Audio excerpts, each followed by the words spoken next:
All right, Hello, welcome back.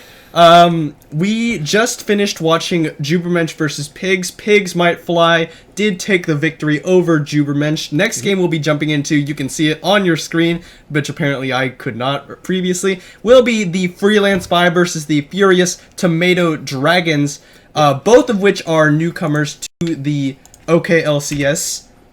Both of which obviously gold capped. Oh, and real quick, we are getting into the swing of things this season, and we've made some upgrades to the stream as well. And we forgot to change this little text thing here, and we will change it real quick. All right. That one, it is F5 versus Furious Tomato Dragons. Go ahead and change that for you. Go ahead and jump back into game. Yep. There we go. Excellent. Maybe not. It appears to still be frozen for some reason. Here, let's just do this.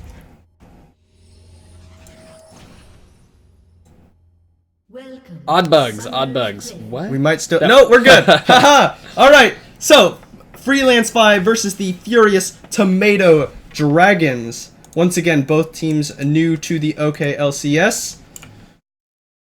On the side of Freelance 5, we do have a substitute for their first game of the OKLCS in the top lane. They're subbing in Oklahoman 10 instead of their normal top laner, who I believe is C9 Zombie. Yes, Cloud9 C9 Zombie. No, not Cloud9 Zombie. C9 Zombie. We don't know if he's Cloud9. You don't want to attribute false beliefs.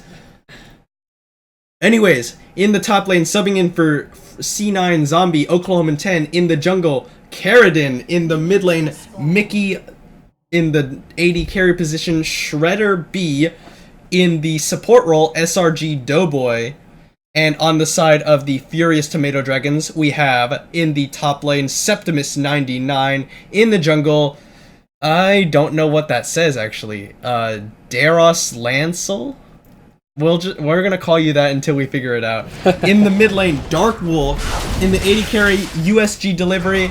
And in the support role, Quadzi. So, we do have some very unusual picks in this particular game. In the support role, SRG Doughboy going to be playing Malphite. Support Malphite, not really something that you see every day. Not something I really like all that much, but... We'll see how he performs. Yeah, as the game Oklahoman goes 10 on. playing the Wukong in the top lane. Again, if you saw me casting the last week of the OKLCS, you know Wukong, one of my personal favorite picks.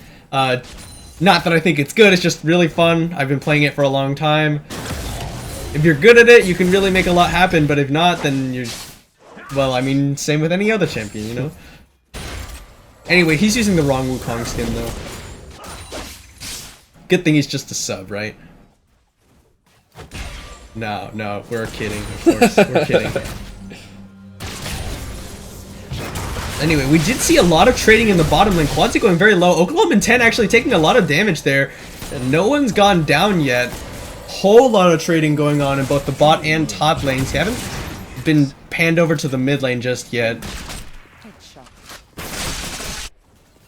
And Septimus gonna zap up Caradin. Caradin come from behind, gank. Septimus flashed away, but Caradin follow flashed? So close. Septimus doesn't need to get too close here. Yeah, Flash. I do think that it was a very optimistic flash forward from Caradin, though. You'd already used all your abilities, so even if you did flash, you have no burst. All you have is hopefully your tears killing him off, and he had way too much health for that to be a possibility. Yeah, I don't think he had the red buff yet either before that game. So.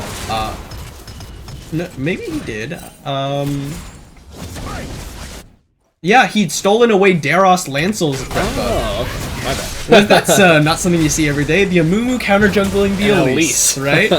Alright, the Deadly Burst is gonna root up Quadzi there. SRG Doughboy moving forward. And Shredder B barely getting that CS at the last fourth shot there.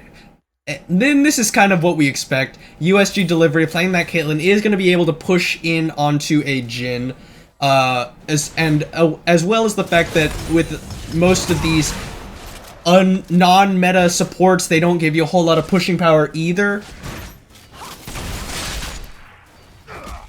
So it makes sense that the bottom lane of the Purest Tomato Dragons will be pushing in onto the Freelance 5 bottom lane.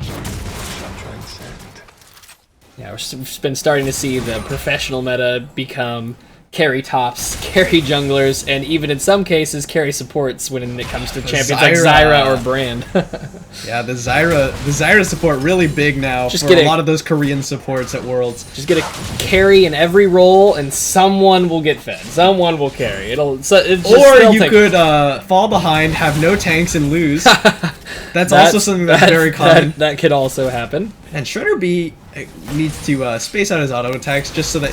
Oh, that was nice, well played. He missed only one there when I expected him to miss two.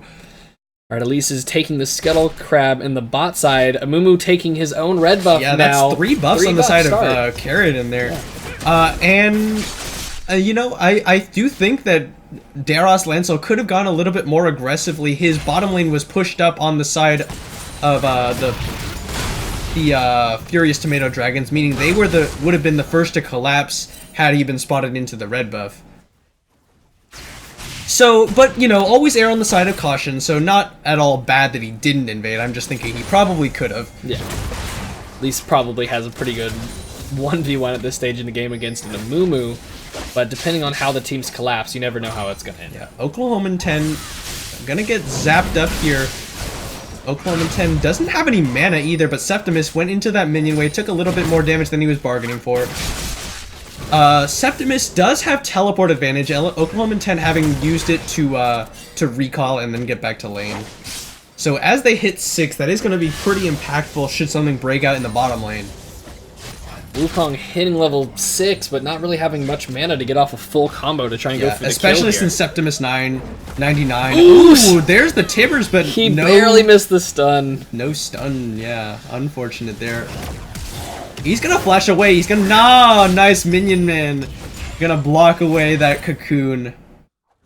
He almost flashed right into it. That minion saved his life there.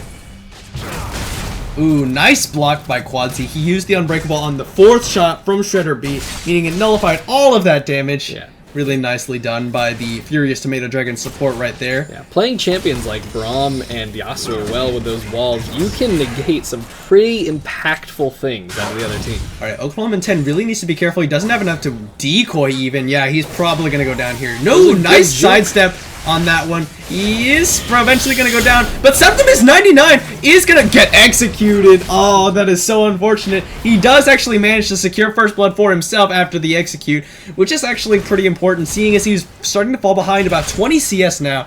Picks up the Hextech Revolver compared to the Tiamat on the side of Oklahoman 10. You can't forget when you're playing Kennen that W has like a little bit of cast time, and if he had popped his ult before his W, I think he might have been able to have an easier time picking up that kill. Yeah. The thing is, Daros Lancel really should have been the one to tank that tower. He had the repel available so that he could drop tower aggro. And I mean, by the time he had to use it, then Oklahoman 10 probably would have been dead anyway, so really no need for either of them to tank it for too long. Jason and Annie both using a lot of abilities to push these waves, but Annie gets a mana refund on Qs, and Jace has nothing like that, so he's out of mana basically. He might have to back here. Yeah, I'm not really actually a big fan of Doran's Blade start on Wukong top. I think the Corrupting Potion is much better. For the mana, or? For the mana, and because it does give you very strong trading potential if you pop it while you're fighting. Especially against the Kennen. If you're... Ooh, that's some damage.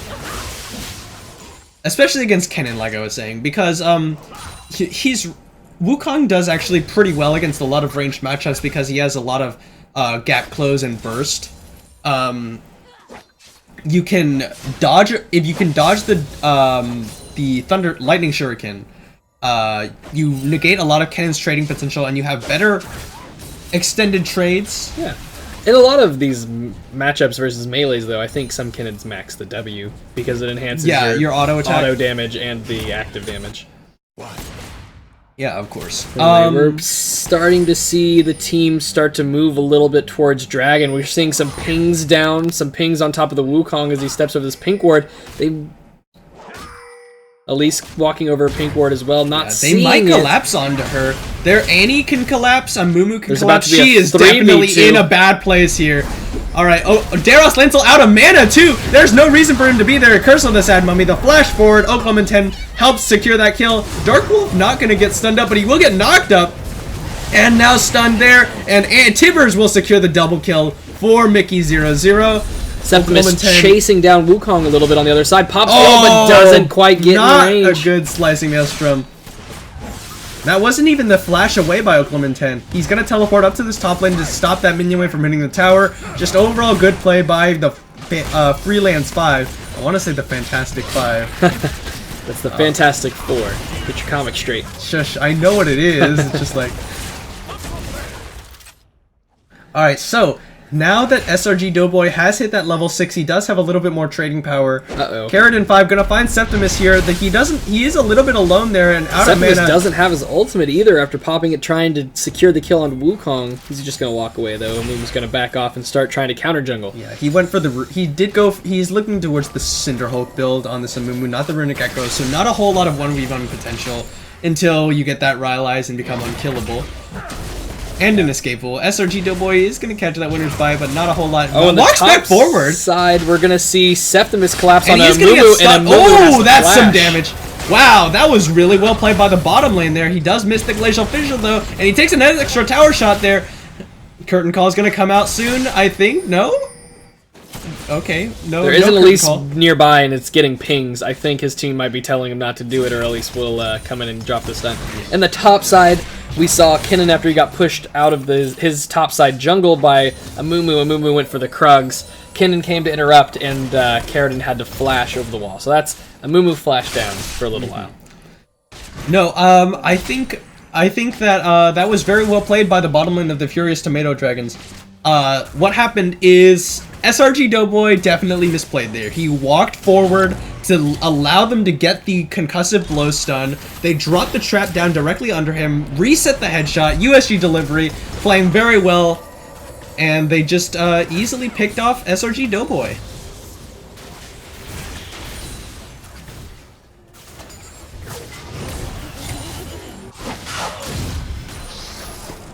Alright. Oklahoma 10, now he has the Tiamat, looks to be building towards the Black Cleaver directly after that Tiamat. That's kind of something I like doing as well. He has 30 CS lead over the support here. Daros Lentil going to get jumped on by Carradine there. Carradine is down a level. Oh, but Daros is going to get collapsed on by Mickey00, gets blown up.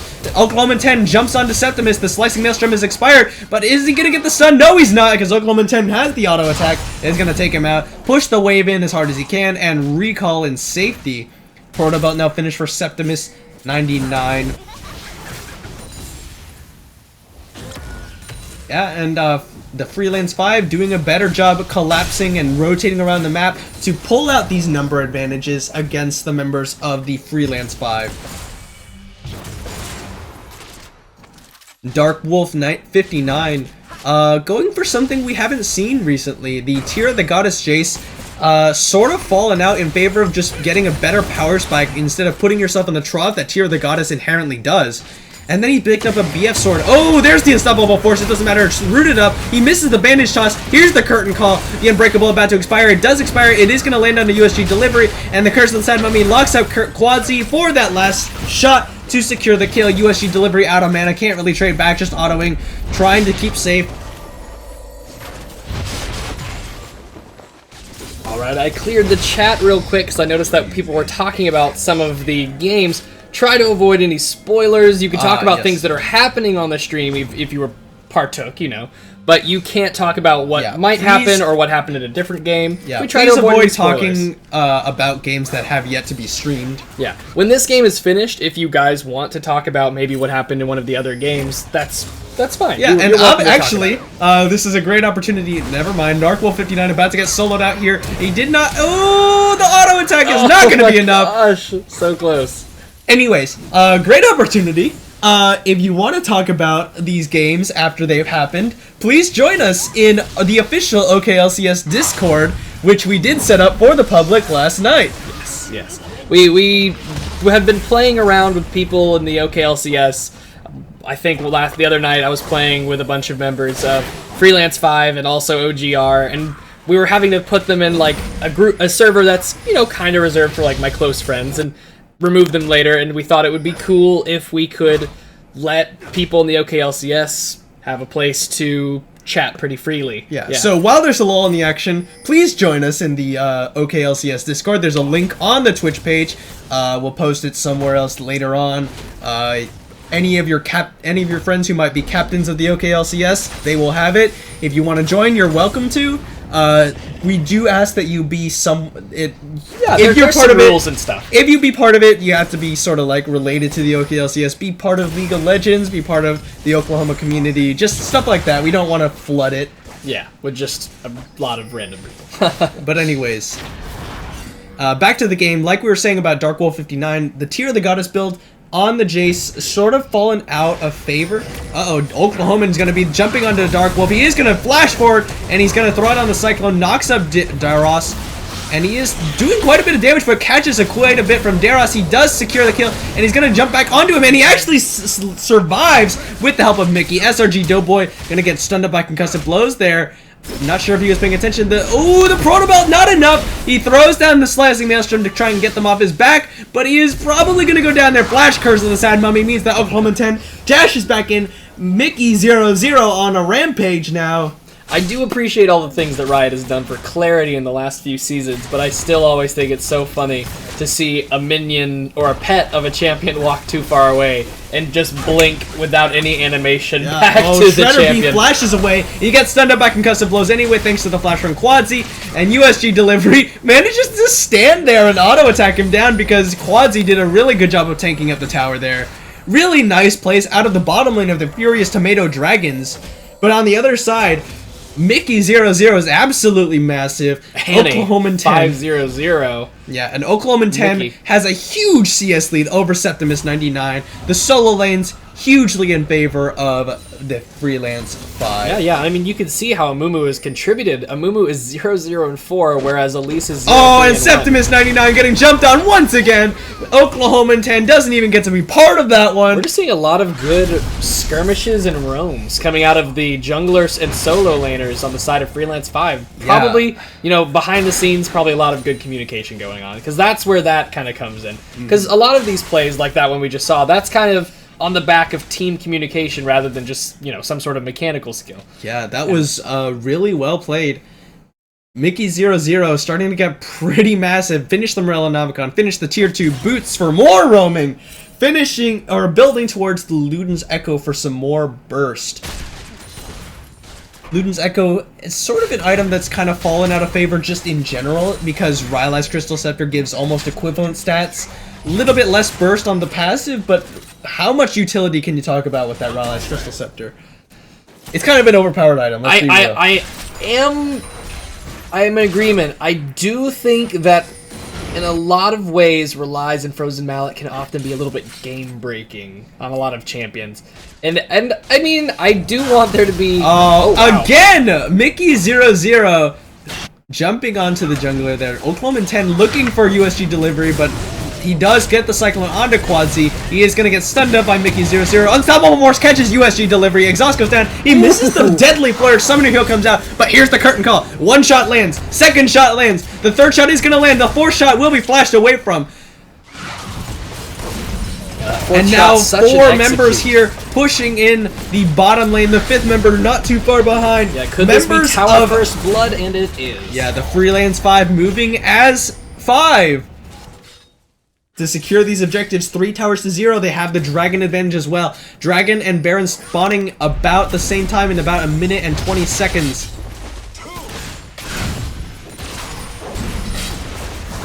Alright, Shredder takes that Yordle Snap Trap. Managed toss goes wide onto USG delivery. USG delivery gonna try and auto him down, but he's standing on that trap. Dark Wolf comes from behind, jumps onto them with two disguise. Curse the side mummy, stuns them all up. And Carradine going very low. SRG Doughboy's already gone down. Oklahoma 10 gets stunned up by concussive blows. Shredder B trying to auto attack USG delivery. He's standing on a trap. He's gonna blow up now, and he's gonna go down to the 4-shot flash forward from Mickey00. Means that Tibbers secures the kill onto Quadzy there. It's a 3 for 3. Septimus 99 not even in that fight though. Yeah, I think what might be making the difference here is the communication between the solo laners and jungler on the side of Freelance 5. Because Freelance 5 though, they definitely overstayed a little bit there. They pushed a little bit too hard to try and get that tower and get the kills afterwards. I was just talking about the advantages that are in the game currently. Yeah. That during the laning phase saw a lot of good roams and skirmishes throughout that early game. The bot lane on the side of Furious Tomato Dragons has been doing a great job carrying their weight, has had some good plays under the tower. Just straight 2v2 outplays multiple Septimus times. picks up a tower in the top lane. Yeah, good play for the good map movement by the Furious Tomato Dragons. For sure. Yeah, we have seen one dragon go down this game, but the dragon that's up now is a Mountain Drake. Significantly. Yeah, significant. A lot of people in solo queue don't tend to like Mountain Drake very much, but it is undoubtedly one of the better ones. Like one of the better ones. It and Fire Drake probably situationally better, one better than the other. Based on team composition. Yeah, based on team composition. Overall, just I'd say they're probably equal in objective strength, like in their different ways. Probably both coming in so first. Dark Wolf 59 has the Hex Drinker, gonna try and survive some of that magic damage burst coming out of Mickey00, who's very fast. Carradine gonna get caught here a little bit, but no! Oklahoma 10 off the backside. He gets the Cyclone into them. The slicing Maelstrom is gonna stun him up. He flashes over the walls. Dark Wolf 59 going very low, but he's gonna flash over the wall as well. SRG Doughboy auto attacking down. And Carradine and SRG Doughboy very tanky, but he is gonna go down eventually. Maybe not. Oh, the dash forward means that he is actually gonna go down eventually. Septimus did go down to Carradine at the end, and Carradine almost picks up another kill, but he does go down. Mickey00 in the bottom lane did not quite get either of the bottom lanes. He's been regenning. He's been regenning. So close. I wanted to see how low he got. Hex Drinker. I don't remember the name. Oh, my goodness. Golly. All right. Well, so many people going down and ending up low. Nobody's going to be able to really get an objective off of that. All right. Yeah. SRG, or not SRG, Shredder B going for a very unusual Jhin build. He's gone for the Infinity Edge, and it looks like he's going for Youmuu's as his second item.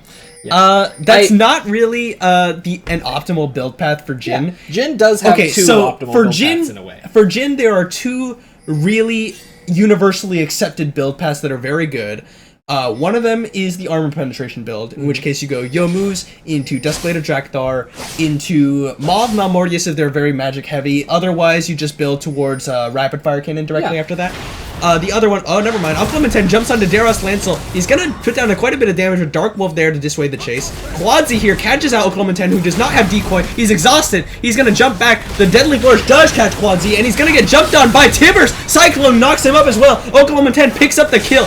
They pick up the kill, but they only took out the Braum, and a lot of their ultimates Yeah, that was both Summon Tibbers as well as the Cyclone used just for the support, but it might be enough to secure this Earth Dragon for them, especially with the lead they have about 3,000 gold. Making trades like that is okay. Like, some important hold on. Carradine catches onto Daros Lancel with the Bandage Toss. The Cocoon stops the chase, and Dark Wolf jumps onto Carradine there. He's going to curse the Sud Mummy, all three there, and Daros Lancel going very low. He repels into the air. Carradine getting auto-attacked down. Septimus comes in with the Slicing Maelstrom. Alcloman picks up Daros Lancel, but the Slicing Maelstrom has picked up the support and the top lane with their SRG Doughboy jumps away. So, the Unstoppable Force back in. The unexpected Unstoppable Force is the deadliest. USG Delivery gets knocked down by Shredder B's auto attack. And that's a triple kill over to the AD carry of the Freelance 5. Wow. Man, all I was going to say there was trading away some important cooldowns for a kill can be worth it if you are playing with that in mind. That you don't have those and that the other team might still have theirs. They did a good job there. The Carradine went on to that Elise. He started getting collapsed on, but his team did a good job of coming to help him. He's really tanky right now. I believe he's going full tank. Yeah, it looks. He went into Locket of the Iron Slaughter. That is a team-based build right there. And he lasted it out for a very long time there. Yeah. Wow. Anyways, what we're saying about Jhin. The other build that you can go that's not the armor pen build is the crit build. But that generally consists of going. Preferred build. Yeah, I like that build personally too. The Essence Reaver is the item that you build first. Yeah. Just because it's a little bit better on its own than the Infinity Edge. After that, you can definitely go for the Infinity Edge directly after that. Then build towards your rapid fire cannon. Yeah. One a little bit more late game oriented, one a little bit more mid game oriented. Yeah, and they give you a little bit better spikes, and obviously they end up at the same place. That's just the preferred build order. Yeah. But generally you don't want to mix the two. You don't want to get the Youmu's and the Infinity Edge. Oh, Karadin steals away that crap with his smite there, and gets away scot-free. Nicely done by the jungler of the Freelance 5.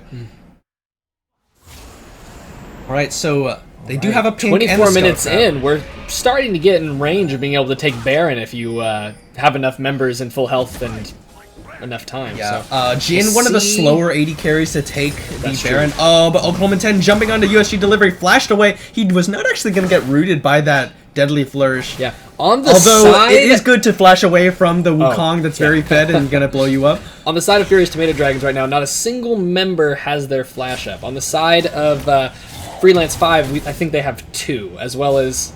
it looks like Malphite's ult just came back up, so now we've got all the ults up. So the next fight could be a big one. Yeah, and there's a lot of AoE. You have Unstoppable Force, you have Cyclone, you have Summon Tibbers, you have Curse of the Sad Mummy. That's a lot of Wombo combo. Yeah. Again, Wombo combo not necessarily the best way to go about structuring your team fight, but it's definitely a potent threat if you play it well. Yeah. Yeah. Usually revolves around having good vision control to win with the Wombo. Yeah. Oklahoma 10 pushing out this bottom lane by himself. Gonna try and split push, put some pressure onto that bottom side as Septimus 99 pushes out his top side. Oklahoma 10 might be getting collapsed on here. He is going to have decoy. He's going to try and juke. And actually going to go on to USG delivery. Nice combo from Oklahoma 10. That's definitely what you want to be doing. He's going to get snubbed by concussive blows here, but they don't have the damage to pick him up. Exhaust goes down as he's backing away. Yeah, after he's got that Black Cleaver and... and Mickey 10... Or Mickey 00 jumping onto Septimus 99, and there's the Summon Tibbers. The auto attack is not enough, and Unstoppable Force will be used to pick up the game. Alright, we've got every member in the top side on the side of Freelance 5. They're going to pick up this dragon when that caster minion comes in. Yeah, and I want to say really nice from Oklahoma 10 there. That was a really good combo. The optimal combo, ooh, flash away from the Deadly Flourish. But anyways, on Wukong, you actually want to get your Q first, before you E even, if you can. Because it reduces armor by 30%, just flat 30%. It's just a really good to have that before your E and then your ultimate damage. The only thing is you kind of want to see if you can get in an auto reset, just for a little bit of extra damage, but otherwise, perfect combo from Oklahoma 10. Yeah, well done. Really like that Malphite skin. It's pretty cool. Mecha Malphite? Yeah. Some would argue Ironside Malphite is better. Well, some are stupid now. Oh, there he is. Just playing. Alright, pings onto the Baron buff on the side of Freelance 5. Septimus 99 struggling a little bit, now down about 93 CS to Oklahoma 10's Wukong right about now. USG delivery doing really well in this 80 carry position. He's building towards the second Zeal item that we saw from the Jinx last game. But in this situation, I think it's better because there's not a whole lot of armor being built on the side of the Freelance 5. Only the Randuins on the side of Oklahoma 10. I guess you could talk about the support armor, but not that big a deal. Oklahoma 10 looking for the nice 90 caliber net, the flash away from Quancy. Deadly Flourish catches him. Septimus 99! He gets the Curse of the Sad Mummy, but the... too much stuff going down. Shutdown coming in from USG delivery, but he goes down to Tibbers in response. Septimus 99 is going to get taken out by Karadin there, and that's a 3-for-1 in favor of the Freelance 5, rather. Dark Wolf 59 not ready for that fight, was not there. And Doughboy flashed there, it looked like, trying to get the engage, but just couldn't do it. Yeah. Sometimes flashing and malfolding puts you in too much danger, He didn't actually get the Unstoppable Force he didn't down. Unstoppable Force. He flashed, but he pulled back. But I was just... Sometimes when you flash ults, puts you in a dangerous position. Freelance 5, actually, starting off this Baron, it's about half now. Daros Lancel is going to have No vision, but he is going to be able to repel in. No, he's not, because he didn't have a target. Oh, but he flashes in. He does get the smite steal! Wow. And he goes down for it, but he does manage to steal away the Baron, waste a lot of Freelance 5's time. Definitely trade your jungler's life for Baron if you can get it. It's a Baron steal, so yeah. I believe that means discounts, or no, increased chances on legendary increased chance on mystery skin to get legendaries or esports related ones. Yeah, definitely.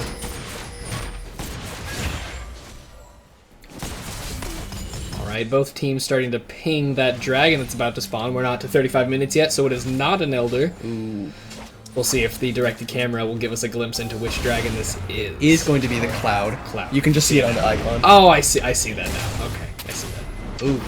Alright, so Freelance 5 gonna be the one starting this one off. The Baron buff still active on I think he did get it after many of his teammates respawn, so I think actually 4 of them have it. No, just Caitlyn in that group of 3. Oh, okay, never mind, but he jumps over the wall. Cyclone catching them all off, but that's not a whole lot of damage yet. The Unstoppable Force catches him out. The Curse of the Sad Mummy a little ineffective there, but they do secure 2 kills with that one. USG delivery, 90 caliber nets away. Yeah. It might be hard for them to group and push. Caitlyn and Jace, pretty decent long-range wave clear, and they both have Baron buff, so they're going to try and hold out here for as long as they can. A lot of ults down on the side of Freelance 5, so they might not be able to pull off a dive. That was a really nice, that was really nice of Oklahoma 10 to see that engage opportunity. Alright, so USG delivery, trying to clear out this wave. Caitlyn does have better wave clear than a lot of AD carries, but nowhere near among the best. The best obviously being Sivir. Jinx and Sivir, yeah, they both have quite a bit of wave clear in their own right. Once she has those rune-ins and that rockets, that's a lot of range. That's kind of a problem, I guess, we didn't really see with the composition on the side of Furious Tomato Dragons. Sure, Jace is the best wave clear you have, and it's somewhat ineffective against a team that's pushing against you. Just because it can be blocked by tanks, if they're smart about it, yeah. And the minions will actually block it themselves because like melees will block it away from casters. Yeah. All right, both teams just starting to spread around. We see really good vision control by Freelance 5 in the top side of Furious Tomato Dragon's jungle. Yeah, 3 pink wards around the Baron and some deep regular wards as well. Yeah, and the thing is, Furious Tomato Dragons, they have a decent amount of vision in the enemy jungle. You see 2 wards in the blue side jungle of the Freelance 5. You see a pink ward down there. But the problem is, you're not playing in that area. You're the ones behind right now. So you'd prefer your vision to be in your side of the jungle where the fights are actually going to be breaking out.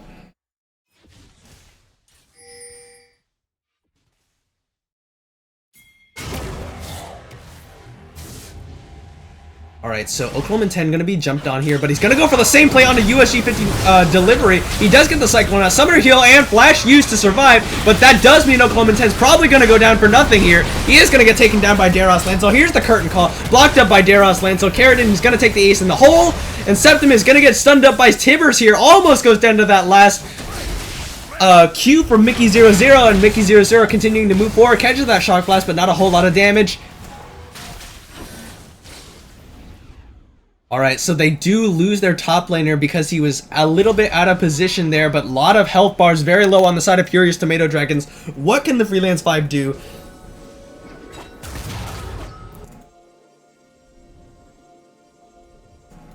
SRG Doughboy just catches out that blue ward. A lot of vision control in this area by the Freelance 5, but there's nothing to do here. They had the Baron already stolen away from them. There's nothing to do in that area. They're not able to siege them down. I think what they need to do is they need to somehow, I guess the best way to do that would be the upcoming Elder Dragon. Yeah. But what they need to do is they need to force them to come out, get a teleport flank from Oklahoma 10, which is not an option because he just uses teleport. So, never mind. But if you get a teleport flank, you can open up with Curtain Call as they're trying to retreat. Cyclone is going to catch them during the retreat. And then follow up with Malphite ult and the Moo ult. Yeah. These champions with very strong teamfight ultimates are the best candidates for these teleport flanks. Wukong in this particular game. Kennen's also a very good flank champion, which is why you see him a lot in the top lane. Yeah. Additionally, Kennen's really bad in the mid lane, purely because mid lane is generally the role you rely on to have wave clear. Kennen does not have very good wave clear. No, it's not safe, and even if you can get in there, your EW always just sort of leaves the minions there, doesn't it? Oklahoma 10 going in onto Dark Wolf. He's not going to pop that Cyclone. Good. Oh, but the Flash Forward double tubers, and USG delivery is probably going to go down here. No Summoner heal. Whoa, but he is going to get taken out by Oklahoma 10. The Cyclone now used really good patience on that ultimate from the top laner of Freelance 5. Quadzi is going to dodge away, but he will get taken down by the second shot. SRG Doughboy happy to take up that tower to secure 3 kills for his team.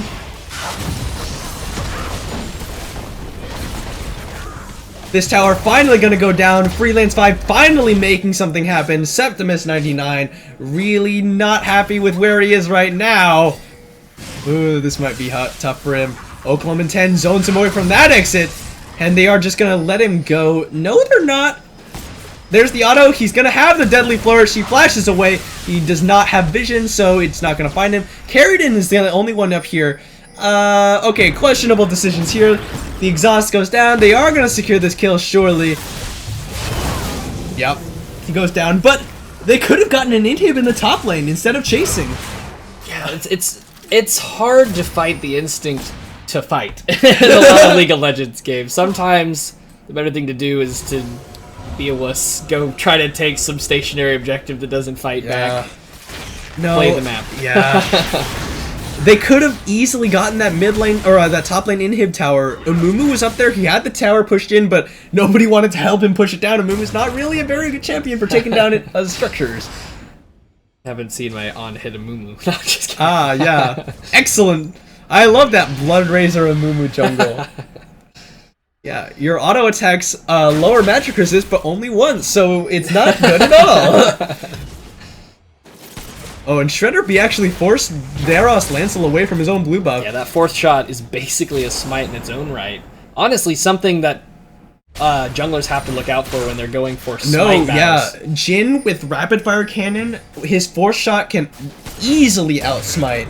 Smite. It's kind of like how back when Kalista was a champion that existed. But back when she could stack the rend, you know, and it was... Well, but see, that's a securing ability, not a stealing ability. Yeah. I know. I just mean, even if okay, Elder Dragon is going to be started off by the Freelance 5. It's already down to about a third. It's going to go down really easily here.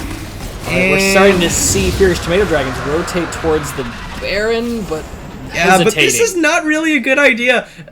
You can go for this Baron, but you're still going to lose out in the ensuing team fight to a 3-Dragon Elder. I mean, we've got a ton of engage on the side of Freelance 5. Pretty much every champion on their team has engage. Yeah, Shredder B moving forward very aggressively.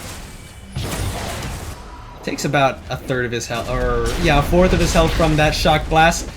But they're going to go ahead and start off this Elder Dragon in full knowledge of the Furious Tomato Dragons. They do have the Scuttle Crab. Shredder B taking a decent bit of damage from it. Mickey teleports in to help him out. It looks like they'll be able to take it out. Easy secure, no steals coming in this time. Yeah. Freelance 5 with the Elder and the Baron buff. Look for a fight now, or they could just force their way into that open inhib.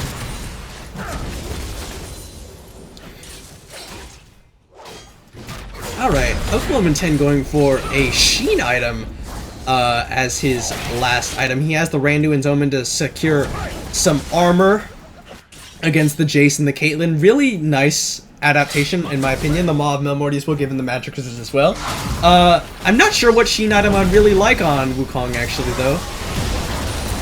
Alright, here's the curtain call. You can't see what's going on because Oklahoma 10 is being jumped on here. And he just uses the curtain call, zone away the members of the Furious Tomato Dragons as his team takes down this inhib. Oh, and the Bandit Shots lands on the Quadzi, the curse on the side, Mummy catches 2, and there's the Assemble Force. Double kill goes over to Mickey there. The Zanyas with the Septimus 99.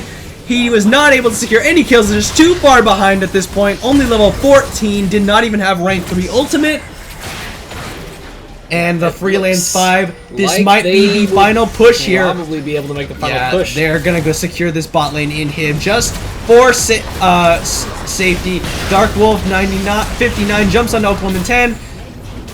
Not able to secure the kill onto him. He's still really tanky. He's so far ahead. 20 seconds until any members respawn. Yeah, and this is going to be the game for the Freelance 5. They are going to take down the Nexus. Doughboy is going to go down to Dark Wolf. 59 takes out Oklahoma 10 as well. And it is going to end in victory for That was the a noble 5. effort there at the end and some good play by Dark Wolf. Okay, so this series didn't go to game 3. It was 2 consecutive victories on the side of Freelance 5. Yep. We will pull up match history for you. Yeah. And if it's not ready, we can go to the face cam while we set it up. Yeah, we'll go to the... Fuck what you heard! That is the hype We will video. go, you can watch us looking to the side as we try to find this match history for you. What was I doing? Replayed on GG. Yeah, Find the match history from there. Okay, cool. Good place to find match histories. Absolutely. If you guys get it working somehow, will you post game 2 to YouTube? That's pretty hard to accomplish. As far This is not it. the recordings, the way that we post things is when we stream them and we shoutcast them, whatever, we record them, but there isn't a very good recording software that records in spectator mode in a format that you can transition to YouTube. Sorry, we'll talk about this, and we can talk about this another time. Alright, so here we go. Here's the match history. Jin going 9-1-10. That was a pretty hefty amount of damage coming out. Again, I do think you could have done a little bit more with a slightly more optimal build. Slightly more crit early on. Either more crit or more armor penetration. Wow, you guys are kind of cute, lol. Oh, tanks. Oh, tanks. Alright, so what were we saying? A lot of damage coming out from this Wukong. He did the most damage in the game. Really optimal on those Cyclones. 34.4k. Yeah, no, he did a good job of getting in there and just sitting on top of as many people as he could. Get those damage ticks off. Alright, but that's about as much of this match history we are going to analyze.